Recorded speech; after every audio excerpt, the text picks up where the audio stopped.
श्री शिवाय नमस्तुभ्यं। श्री शिवाय नमस्तुभ्यं। ओम श्री शांब शिवाय नमः। ओम श्री शांब शिवाय नमः। ओम श्री गणेशाय नमः। ओम श्री गणेशाय नमः।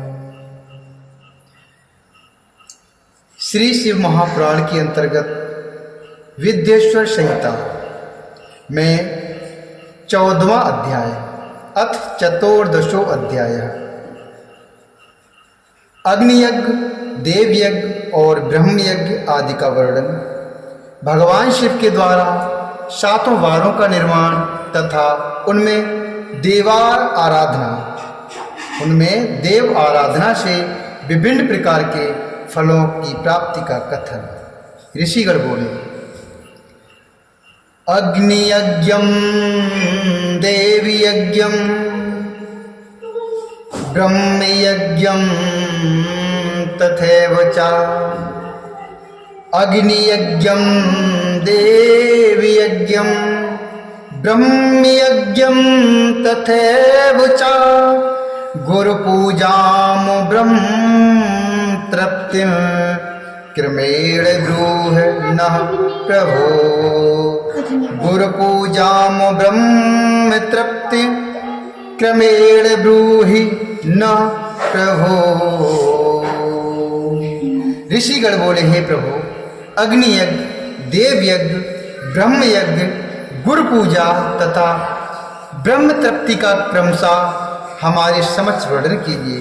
तब सूत जी बोले, अग्नौ जुहोति यद् द्रव्यमग्नियज्ञ। अग्नौ जुहोति यद् द्रव्यमु अग्नियज्ञः स उच्यते। ब्रह्मचर्याश्रमस्थानां शमिदाधानमेव।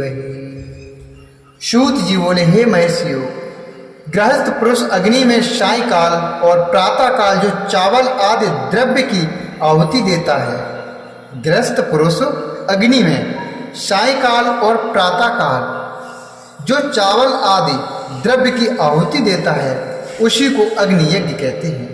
जो ब्रह्मचर्य आश्रम में स्थित है, उन ब्रह्मचारियों के लिए शमिदा का आदान ही अग्नि यज्ञ है। वे शमिदा का ही अग्नि में हवन करें। हे ब्राह्मणों, ब्रह्मचर्य आश्रम में निवास करने वाले द्विजों का जब तक विवाह न हो जाए और औपासनाग्नि की प्रतिष्ठा न कर लें, तब तक उनके लिए अग्नि में शमिदा की आहुति, व्रत आदि का पालन तथा विशेष यजन आदि ही कर्तव्य है। यही उनके लिए अग्नि यज्ञ है। हे द्विजों, जिन्होंने बाह्य अग्नि को विसर्जित करके अपनी आत्मा में ही अग्नि का आरोप कर लिया है, ऐसे वानप्रस्थियों और सन्यासियों के लिए यही हवन या अग्नि यज्ञ है कि वे विहित समय पर हितकर, परिमिति और पवित्र अन्न का भोजन कर लें। औपासनाग्नि को ग्रहण करके जब कुंड अथवा भांड में सुरक्षित कर लिया जाए, तब उसे अजस्त कहा जाता है। राज विप्लव या दुर्दैव से अग्नि त्याग का भय उपस्थित हो जाने पर जब अग्नि को स्वयं आत्मा में अथवा अरड़ी में स्थापित कर लिया जाता है, तब उसे क्षमारोपित कहते हैं। हे ब्राह्मणों, संपत करी तथा गेया सायमग्न्या होते द्विजा। संपत करी तथा गेया सायमग्न्या होतिर्ध्वजा। आयुष करी तवे गेय प्रातः सूर्याहुते तथा। हे ब्राह्मणों, सायकाल अग्नि के लिए दी हुई आहुति संपत्ति प्रदान करने वाली होती है, ऐसा जानना चाहिए। और प्रातःकाल सूर्य देव को दी हुई आहुति आयु की वृद्धि करने वाली होती है। यह बात अच्छी तरह समझ लेनी चाहिए। दिन में अग्निदेव सूर्य में ही प्रविष्ट हो जाते हैं, अतः प्रातःकाल सूर्य को दी हुई आहुति भी अग्नियज्ञ ही है। प्रातः सूर्याहुति तथा इंद्र आदि समस्त देवताओं के उद्देश्य से अग्नि में जो आहुति दी जाती है उसे देवयज्ञ समझनी चाहिए। अर्थात इंद्र आदि समस्त देवताओं के उद्देश्य से अग्नि में जो आहुति दी जाती है उसे देवयज्ञ समझना चाहिए। स्थाली पाक आदि यज्ञों को देवयज्ञ ही मानना चाहिए। लौकिक अग्नि में प्रतिष्ठित जो चूड़ाकरण आदि संस्कार निमित्तक हवन कर्म है उन्हें भी देवयज्ञ के ही अंतर्गत जानना चाहिए। अब ब्रह्मयज्ञ का वर्णन सुनिए। द्विज को चाहिए कि वह देवताओं की तृप्ति के लिए निरंतर ब्रह्म यज्ञ करे। वेदों का जो नित्य अध्ययन होता है उसी को ब्रह्म यज्ञ कहा गया है।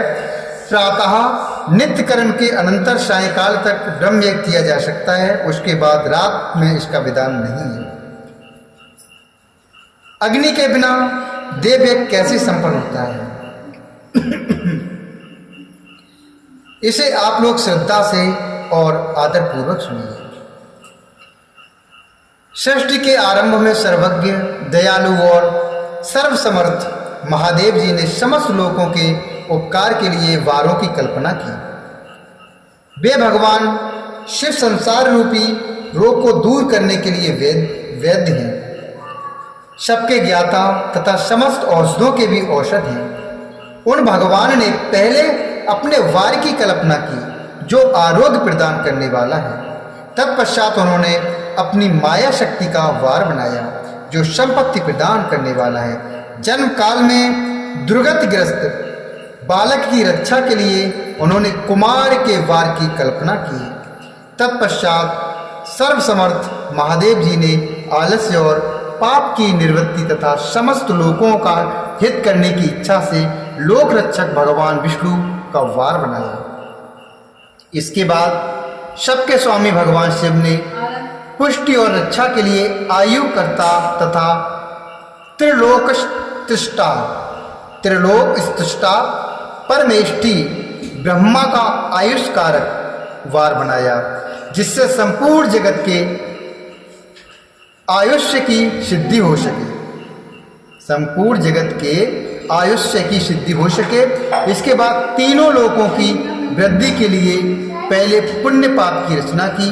तत्पश्चात उनके करने वाले लोगों को शुभाशुभ फल देने के लिए भगवान शिव ने इंद्र और यम के वारों का निर्माण किया। ये दोनों वार क्रमशः भोग देने वाले तथा लोगों के मृत्यु भय को दूर करने वाले हैं। इसके बाद सूर्य आदि 7 ग्रहों को जो अपने ही स्वरूप भूत तथा प्राणियों के लिए सुख दुख के सूचक हैं, भगवान शिव ने उपयुक्त 7 वारों का स्वामी निश्चित किया। वे सबके सब ग्रह नक्षत्रों के ज्योतिर्मंडल में प्रतिष्ठित हैं। शिव के वार या दिन के स्वामी सूर्य हैं। शक्ति संबंधी वार के स्वामी सोम हैं। कुमार संबंधी दिन के अधिपति मंगल हैं। विष्णु वार के स्वामी बुध हैं। ब्रह्मा जी के वार के अधिपति बृहस्पति हैं। इंद्र वार के स्वामी शुक्र और यम वार के स्वामी शनैश्चर हैं। अपने अपने वार में की हुई उन देवताओं की पूजा उनके अपने अपने फल को देने वाली होती है। सूर्य आरोग्य और चंद्रमा संपत्ति के दाता है। सूर्य आरोग्य के और चंद्रमा संपत्ति के दाता है। मंगल व्याधियों का निवारण करते हैं। बुध पुष्टि देते हैं। बृहस्पति आयु की वृद्धि करते हैं। शुक्र भोग देते हैं और शनैश्चर मृत्यु का निवारण करते हैं। ये 7 वारों के क्रमशः फल बताए गए हैं जो उन देवताओं की प्रीति से प्राप्त होते हैं। अन्य देवताओं की भी पूजा का फल देने वाले भगवान शिव ही हैं। देवताओं की प्रसन्नता के लिए पूजा की 5 प्रकार की भी पद्धति बनाई गई। अर्थात देवताओं की प्रसन्नता के लिए पूजा की 5 प्रकार की पद्धति बनाई गई।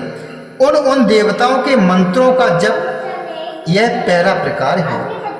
उनके लिए होम करना दूसरा, दान करना तीसरा तथा तप करना चौथा प्रकार है।